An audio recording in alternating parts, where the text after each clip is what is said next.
Welcome to the deep dive. Today, we're tearing into the latest numbers from Micron Technology.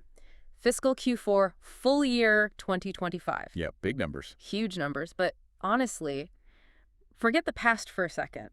The real shockwave is what they're forecasting next.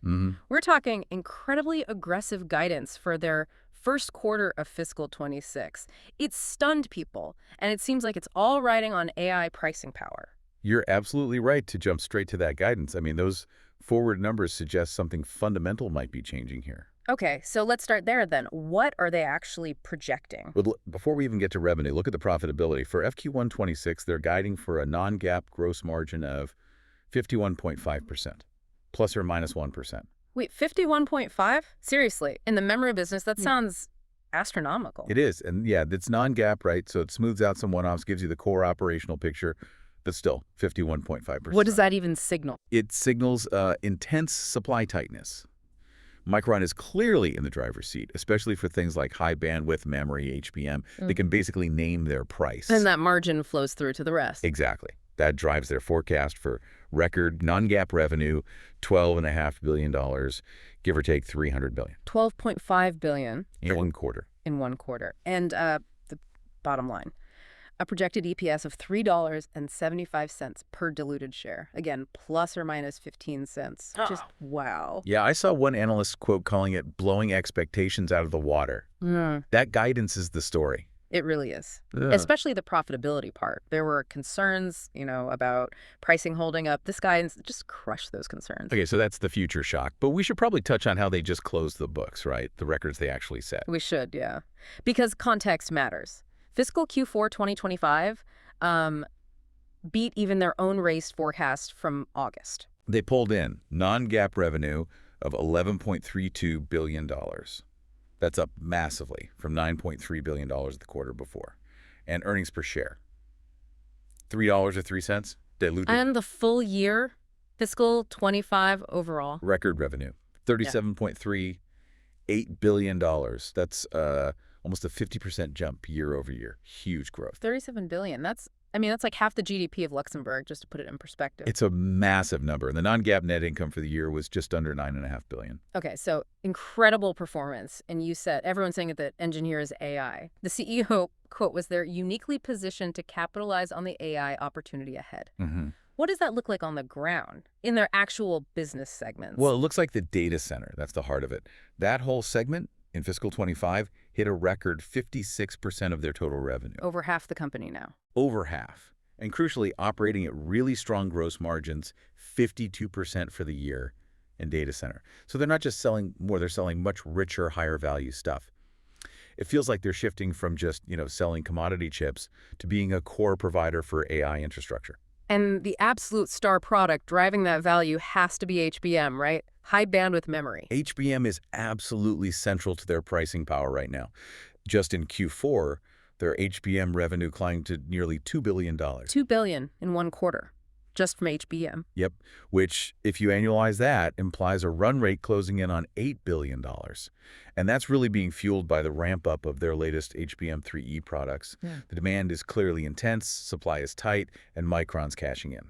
But it's not just HBM, is it? I saw mentions of other specialized GRAM products helping out, too. Oh, definitely. They highlighted this. If you bundle HBM together with their high-capacity DIMMs and, interestingly, their LP server DRAM, that whole package brought in $10 billion in revenue for fiscal 25. $10 billion? And how does that compare? That's a five-fold increase, 5x, from the previous fiscal year. So yeah, total focus on premium. You mentioned LP server DRAM. That's LPDDR, right? Like in phones. Exactly, LPDDR5.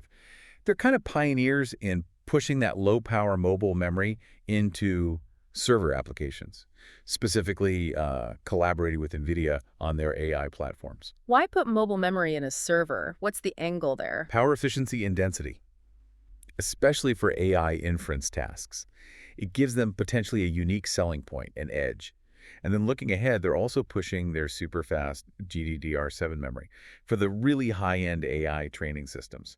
They mentioned speeds over 40 gigabits per second per pin. So covering all the bases for high-speed AI memory. Pretty much seems like the plan, yeah. Covering the spectrum. Okay, that's the external picture. Selling the AI hardware. But I noticed a little detail buried in the notes about them using AI internally, too. Yeah, that's interesting too. They're not just selling it, they're using it to get sharper themselves. Well, in manufacturing, they talked about a 5-fold increase in the number of wafer images they analyze using AI just in the past year. Okay, finding defects faster, improving yields. Presumably, yeah. And then for general stuff like code generation, maybe chip design assist, they're seeing productivity boosts of like 30 to 40% in some areas using Gen AI tools. So that internal efficiency probably helps them get these complex products like HBM out the door faster. You'd have to think so, right? It accelerates that whole silicon to system cycle. Being faster than the competition is absolutely critical in this HBM race. Okay, so AI is the big theme. Let's drill down into the different business units in Q4. Where did that overall margin strength really show up? Well, it was pretty broad-based, which tells you their pricing strategy is working across the board. Obviously, the cloud memory unit, CBU, that's where HBM lives. Margins there hit 59%. 59, okay. No surprise there. That's the premium stuff. Right, expected. But maybe the bigger surprise or the more impressive part was the mobile and client unit, MCBU. Mobile and PC chips, how'd they do? Revenue was solid, up 16% from the prior quarter. But the gross margin, it expanded by 12 percentage points sequentially. 12 points That's right. in one quarter for mobile and client. Yeah, reaching 36%. Yeah. That kind of jump, I mean, it shouts that they're successfully pushing through better prices, even in markets that are usually seen as, tougher or more commoditized. This is a powerful signal about pricing leverage. And speaking of signals, they made a big strategic move related to this, didn't they, in the filings? They did. And it ties right into this focus on higher return products.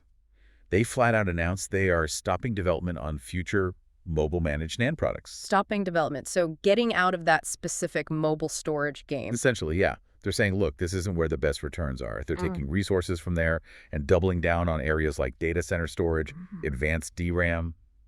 The high-margin stuff, they're still committed to mobile DRAM, but cutting off managed NAND development, that's a bold move, a real pivot. Wow. Okay, so focusing fire.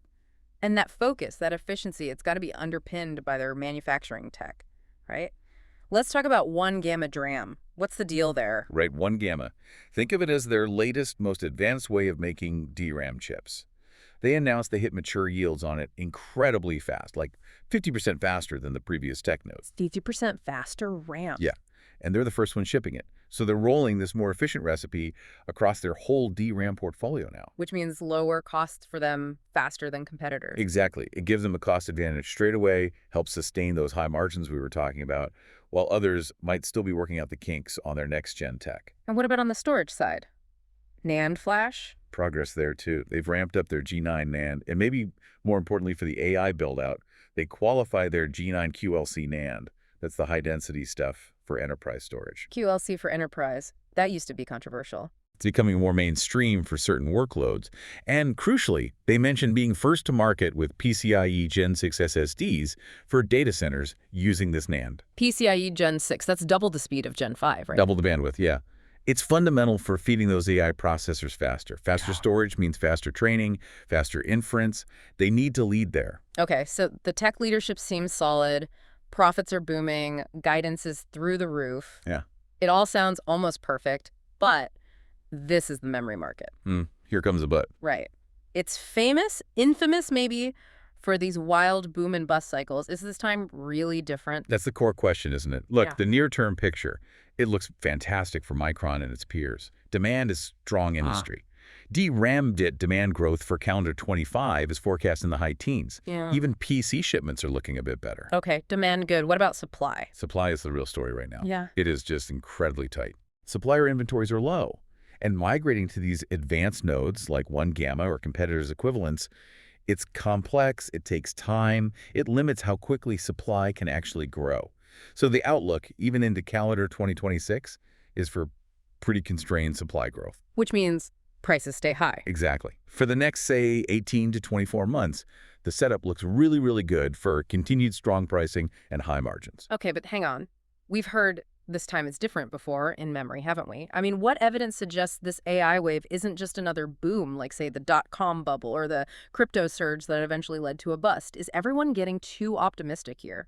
That is absolutely the right question to ask. Yeah. And it's where you need that dose of caution. We looked at a Morningstar analyst view on this. Yeah. And they pretty much thread that needle. They acknowledge AI is driving what they call a particularly strong and particularly enduring upcycle.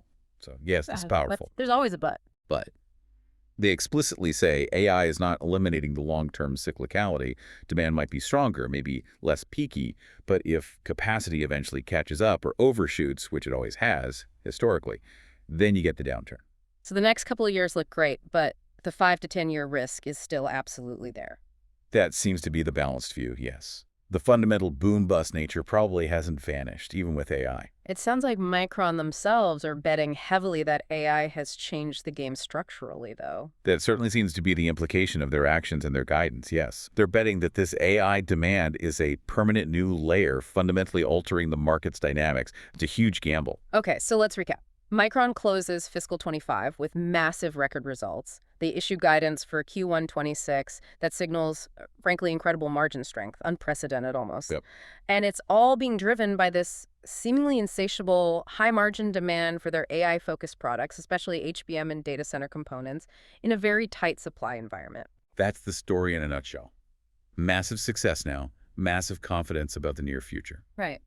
But let's leave the listener with something to chew on, connecting that confidence back to that historical cycle we just discussed. Okay, so consider this. Micron spent nearly $14 billion, $13.8 billion in capital expenditures in fiscal 2025, building factories, buying equipment. $14 billion, that's a lot of investment. It is. And they explicitly said they plan to increase that spending in fiscal 2026. They're funding advanced manufacturing, including huge new fabs planned for Idaho and New York, massive capacity expansion plans. Okay. So here's the final thought. Given everything we know about the memory market's history, its tendency to swing from shortage to glut, does this enormous aggressive commitment to building more capacity signal that Micron truly believes the bust cycle is dead, killed by AI? Or is spending billions at the peak of demand exactly what companies always do right before the cycle turns? Is this the definition of peak boom behavior?